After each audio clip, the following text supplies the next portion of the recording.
Welcome to Life Stories, where every tale is more than just a story. It's a journey through emotion, betrayal, resilience, and redemption. Today's story will take you deep into the heart of one man's nightmare, paralyzed, powerless, and betrayed by the very people he trusted most: his wife, his best friend, and his mother in law.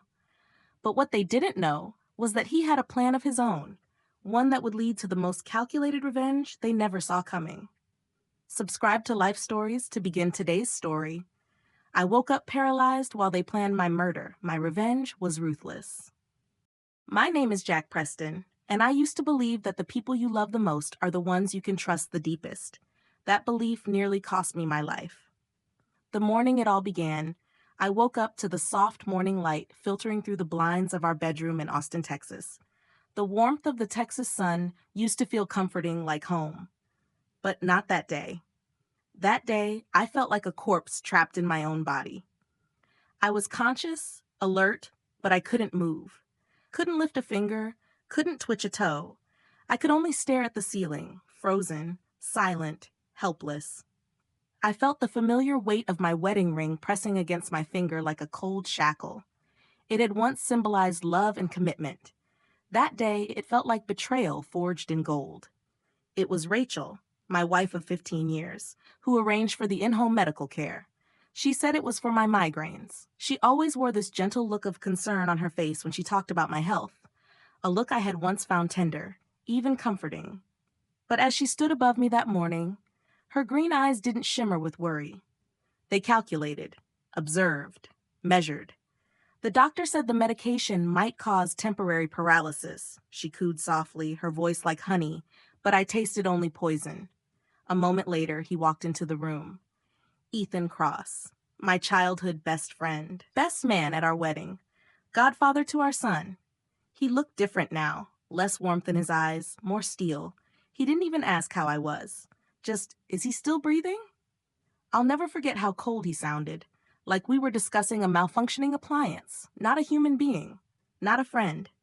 Rachel nodded, then she handed him a stack of papers. I recognized them at a glance. Transfer documents, property deeds, power of attorney, my entire life's work. Every late night, every risk, every sacrifice, now sitting in a folder, ready to be stolen.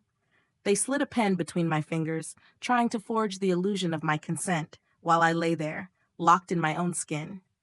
I should have seen the signs. But love, true, blinding love, makes fools of even the most vigilant. And I was trained to see threats. I'd spent years in the Green Berets, trained to anticipate ambushes in the most hostile of environments. Yet I missed the threat in my own bed, in my own heart. Then came the final betrayal. Margaret Langford, Rachel's mother. She'd never approved of me, said I was a brute in a tailored suit, a soldier pretending to be a businessman. I used to think her coldness was just high society snobbery. But that day, when she stormed into our bedroom hissing, "Get his signature before the real nurse arrives," I realized she had hated me enough to help plan my death. But here's the twist they never saw coming. I wasn't as helpless as I looked. Years ago, during an experimental military program, I was fitted with a neural implant, classified tech that allowed me to regulate vital functions and simulate unconsciousness. It was meant for battlefield survival, but in this moment, it was the only reason I wasn't already dead. And then, I heard footsteps. Soft, quick, purposeful. I knew them instantly. Sam Hayes, my assistant for 8 years, former military intelligence, the only person I trusted besides my late father, and the only one who knew about the implant. Her voice rang out from the foyer, firm and professional. "Mr. and Mrs. Preston? The Home Health Service sent me. There was a scheduling mistake. The real nurse is on her way." Panic cracked through Rachel's polished facade. Ethan reached for something in his jacket, a syringe. And I realized this wasn't just theft. It was an execution. They were going to finish me off before anyone could stop them. That was the moment I knew. I had to let this plan play out on my terms. And so began the war, not for my life, but for justice. For every moment of trust they shattered, for every drop of love they twisted into poison. To destroy me, they came together. But they had no idea just how much I had left to fight with. I lay there motionless, my heartbeat slow and measured. Every second stretched like a lifetime as Rachel, Ethan, and Margaret whispered and schemed around me, convinced they were in control. What they didn't realize was that I had already begun taking control back. The moment Sam's voice echoed from the hallway, I saw the cracks in their performance. Rachel's eyes flickered, fear, confusion, calculation. Ethan, ever the follower, tensed and reached for the syringe. Margaret barked orders, her usual icy control slipping. They weren't expecting resistance. They weren't expecting witnesses. Most of all, they weren't expecting me. They thought the paralysis had made me a passive observer, but I was recording every word, every action through the implant. And that wasn't all.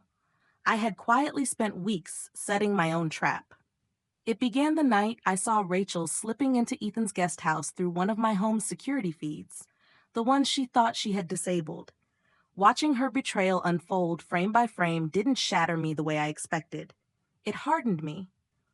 I'd built Ironwatch Security from the ground up after the military. That company was my life's work. I had poured my discipline, pain, and hope into it.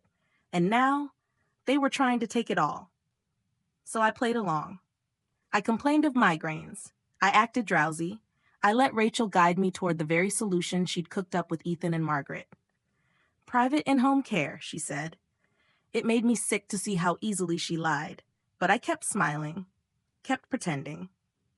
Meanwhile, Sam and Marcus Hale, my closest advisor and a former NSA agent, were putting Protocol Cerberus into motion, a meticulous plan to dismantle the lives of anyone who had turned against me. When the fake nurse arrived, Marcus was already monitoring her. Teresa Maddox, former pharmaceutical rep with a suspended license, paid in cash. I allowed her to inject me with the paralytic just as they planned. My trust in Sam and Marcus had to be absolute, and theirs in me. Then came the moment of truth. Rachel whispered, "Just a little more time. We're so close." Ethan muttered about forging my signature. Margaret insisted they do it now before the nurse ruins everything. But just as the needle descended again, my fingers twitched, slightly, deliberately, enough to catch them off guard. Sam burst in first, moving with the speed only someone military-trained possesses. Behind her, the real nurse from the agency, and behind them, 2 uniformed officers. Brendan backed away, but Margaret, she snapped, lunged with the syringe. I shifted barely, but it was enough. The needle missed my arm and pierced the mattress. "He's faking it!" Ethan screamed. The officers surged forward, and that's when Marcus entered the room, calm and commanding. "Rachel Preston, Ethan Cross, Margaret Langford, you are under arrest for attempted murder and conspiracy." As the cuffs clicked shut, Rachel locked eyes with me. "You'll never prove anything," she spat. I tapped my temple, voice raspy but steady. "Actually, Rachel, you already did." They thought they were orchestrating my end, but I had only just begun. The law took its course, but I didn't rely on justice to do the heavy lifting. I'd spent my entire adult life studying how threats move, how they breathe. I knew Rachel, Ethan, and Margaret better than they thought I did. Their trial was only the surface. My real plan ran deeper. While they were processed through the system, I set Protocol Cerberus into full motion. It wasn't revenge. It was strategy, designed to strip them of everything they'd used to betray me. Their influence, their secrets, their escape routes. Rachel's world crumbled first. With Sam's team tracking financial transactions across offshore accounts, we uncovered hidden funds in the Cayman Islands. Phony trusts, fake shell companies, all wrapped up in her name. We didn't touch them directly. No, we just made sure the IRS, DOJ, and Swiss regulators got the right anonymous tips. Her accounts were frozen within a week. Her name blacklisted. Even her social circle, the people she relied on for appearances and power, began to vanish. Funny how loyalty disappears when scandal hits. Ethan didn't fare much better. Gambling debts, off-the-books loans, a construction company used as a front to funnel cash into Vegas. We traced every cent. Sam leaked the findings to his creditors, just enough to ensure pressure from both the law and the streets. Trapped between criminal prosecution and loan sharks, Ethan cracked. He signed a full confession and was prepared to testify. 2 days later, he was found dead in his cell. Suicide? That's what the report said. But Marcus found surveillance gaps, guard rotations out of schedule, and one quiet call from Margaret's legal team the night before. I didn't need confirmation. She had silenced him. So we turned our focus on her. Margaret Langford, the icy matriarch who once lectured me about legacy and respectability. We traced decades of financial fraud through her foundation. She was laundering money through charities, stashing family assets across Europe, and manipulating social status as currency. We burned it all to the ground. Not with fire, with facts. The right documents reached the right prosecutors. Quietly, officially. Then came the final move, one I executed personally. Rachel, out on temporary bail, was trying to run. A private jet was booked under a fake name, a backup identity prepared. Petra Knox, the fixer who helped Margaret design a dead man switch to ruin my name if anything went wrong, defected to my side. I confronted Rachel in the Japanese garden in Sedona. Calm, precise.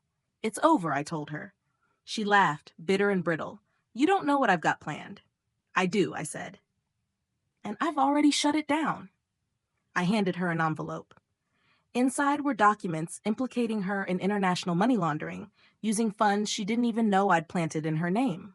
Why? She asked, genuinely bewildered. Because you didn't just betray me, I said. You weaponized my love, and that's something I'll never let slide. Today, I live in a secure compound in the Arizona mountains, watching the sun rise each morning over a fortress I built from ashes. Not of grief, but of clarity. My enemies are gone. My company is stronger. And I've learned the most painful, most profound lesson of all. Love should be freely given, but trust must be earned. In the end, this wasn't just a story about betrayal. It was a story about awakening, about facing the hardest truth of all, that sometimes the people closest to you are the ones holding the knife. What Rachel, Ethan, and Margaret did to me, it shattered something deep inside. Not just my body in those paralyzed moments, but my ability to believe blindly in love, in family, in shared history. But from that breaking point, I rebuilt. Stronger, sharper, clearer. I learned that real loyalty isn't spoken, it's proven.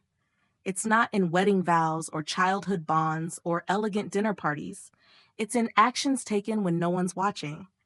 It's in the silence after betrayal where you decide who you'll become next. I didn't just want them punished. I wanted to understand why. And in that understanding, I saw the cracks that led them to make the choices they did.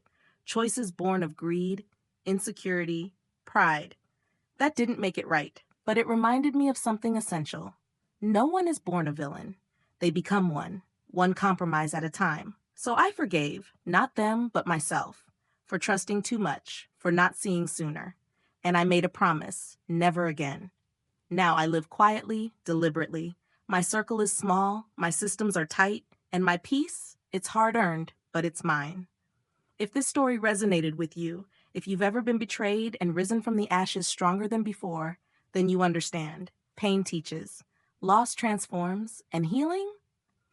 Healing is the most silent, powerful revenge of all. Thank you for listening to my story. Subscribe to Life Stories for more powerful, emotional journeys like this one. There's always another story to tell, and you never know, it might just be yours.